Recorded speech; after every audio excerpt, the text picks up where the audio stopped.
Hi everybody, so I'm going to show you now how to use the microscopes that you've obtained for the microscope competition.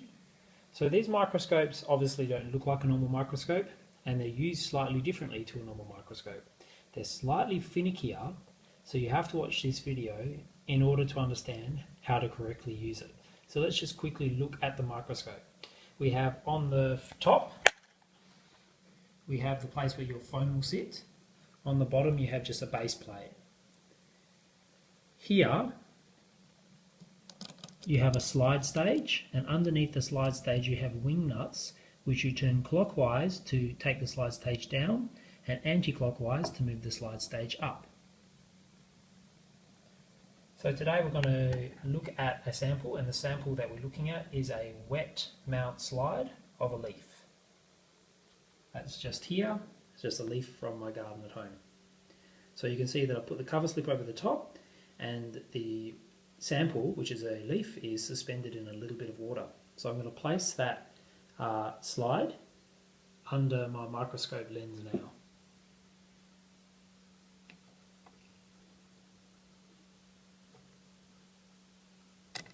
So the next thing I need to do is I need to position the camera so that the lens of the camera is sitting directly over the lens of the microscope. So I'm going to slowly do this now.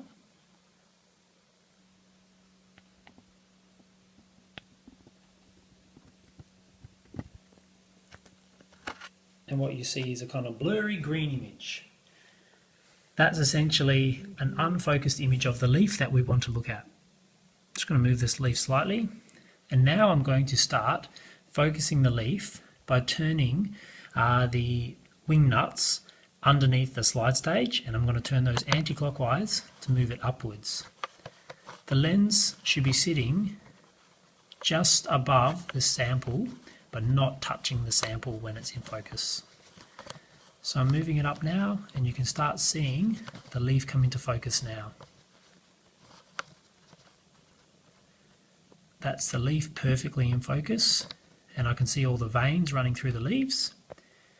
And I can even start to make out the single cells of the leaf. Now some images will look better backlit. So what I'm going to do is I'm going to place another phone with the light on underneath the sample.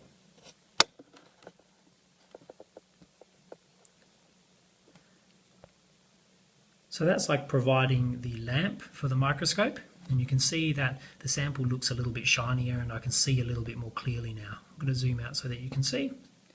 And that's essentially how to use your microscope. So be patient, take your time, and really the underlying steps are to position your phone correctly on the lens, and then also carefully using the wing nuts so that the sample is brought into focus. Now part of that is making sure that you prepare your wet mounts correctly.